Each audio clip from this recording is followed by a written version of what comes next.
Welcome to Revelation Unraveled. I'm your host, William Tapley, also known as the third eagle of the apocalypse and the co-prophet of these end times. Quite a few people have been asking me, what does it mean to flee from the Roman Catholic Church? As you know, Jesus warned in the Olivet Discourse, when you see the abomination of desolation, spoken of by Daniel the prophet, then let those who are in the field not go back to take their cloaks. In the field, as I have explained many times on this program, refers to the Roman Catholic Church. And there is a separation there. The Remnant Catholic Church must depart or separate from the Roman Catholic Church. On the other hand, Jesus only answers one of many questions about this remnant church, and that is the when. He doesn't answer the who, what, where, why, how many, how long, and he doesn't talk about the glorious destiny of this Roman Catholic Church. And I think it's important for those of us who have been Catholics for 2,000 years, so to speak, and faithful to the Pope, it is very difficult to, at this point in time, to leave the church, especially when it is under attack. And our knee-jerk reaction has always been to defend the Pope, especially against all the many haters. Here on YouTube, Google Catholic, search under Catholic Church on YouTube, and you will find hundreds and thousands of hate videos.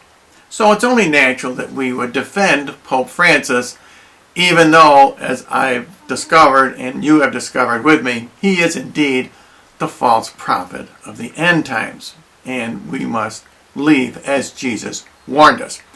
So on this program, I thought I would concentrate on the glorious victory which the remnant Catholic Church will achieve. What is our glorious destiny?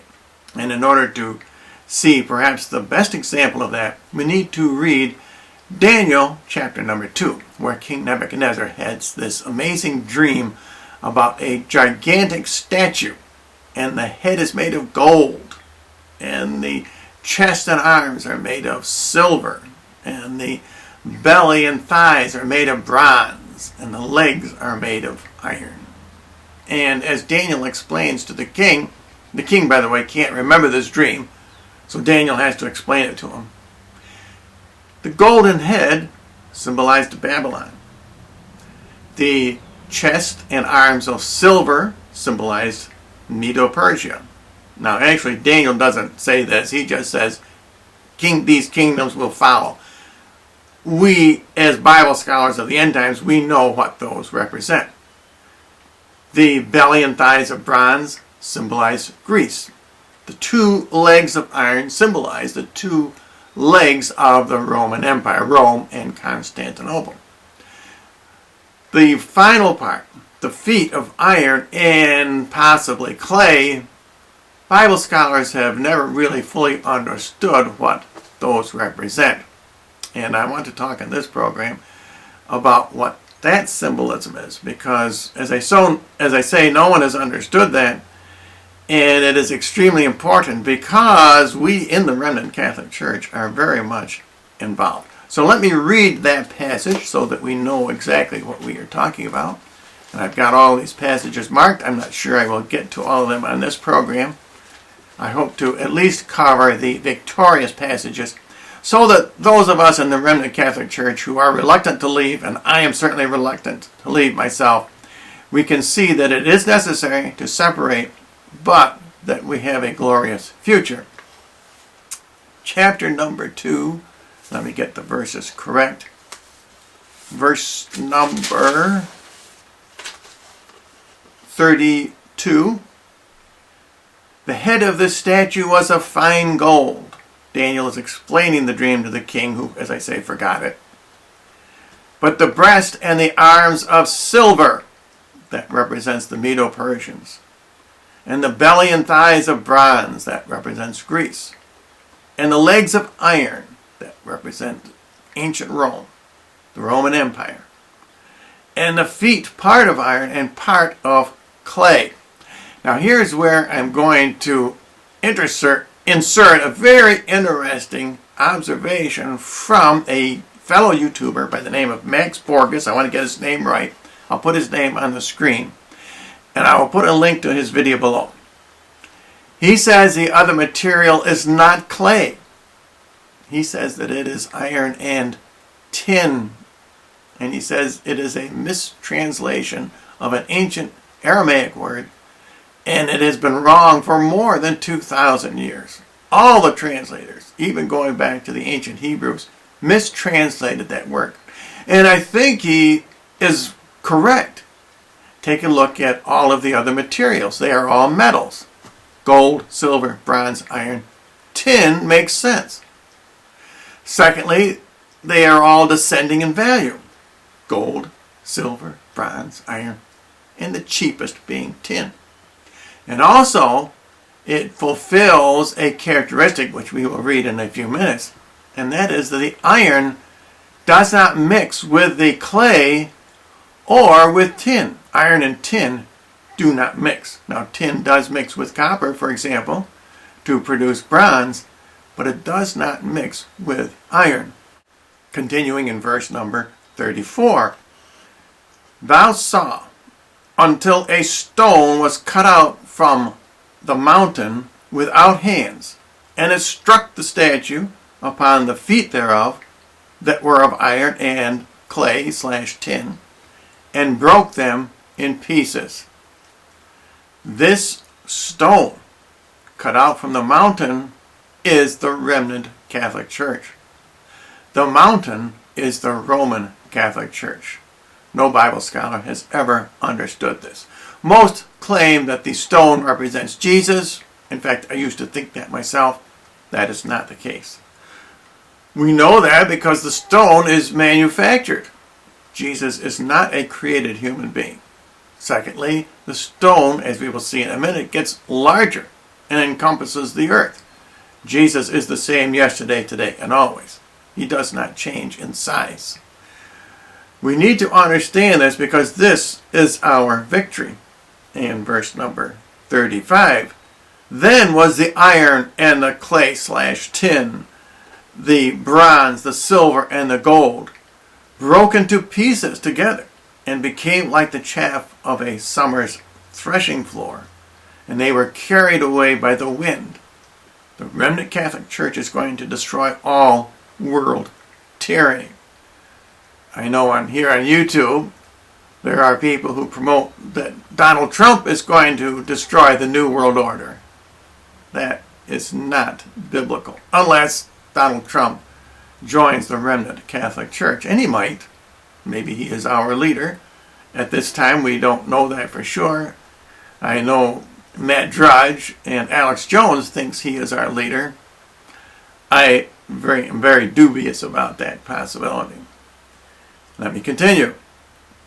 And there was no place found for them, but the stone that struck the statue became a great mountain and filled the entire earth. Now it's interesting that this Bible, this is a Catholic Douay-Rheims Bible. Here is their note, which is kind of interesting.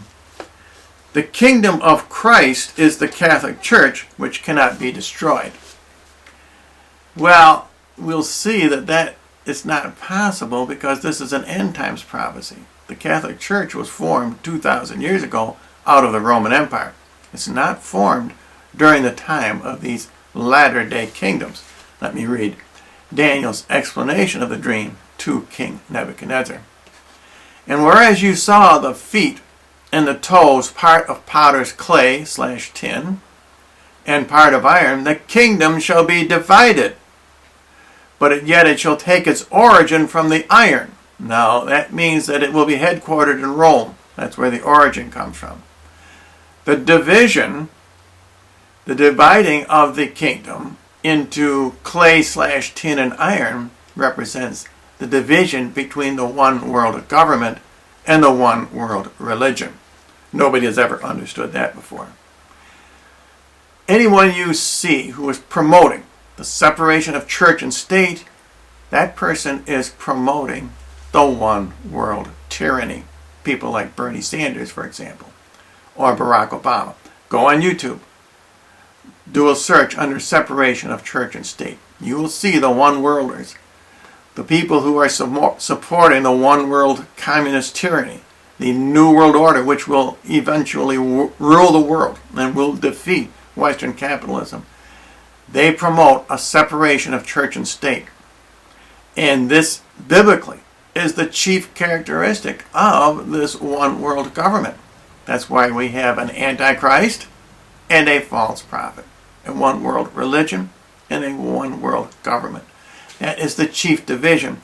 And that's why the feet on Nebuchadnezzar's statue are divided into iron and, as I say, clay/tin. And Daniel continues explaining the dream in verse number 44.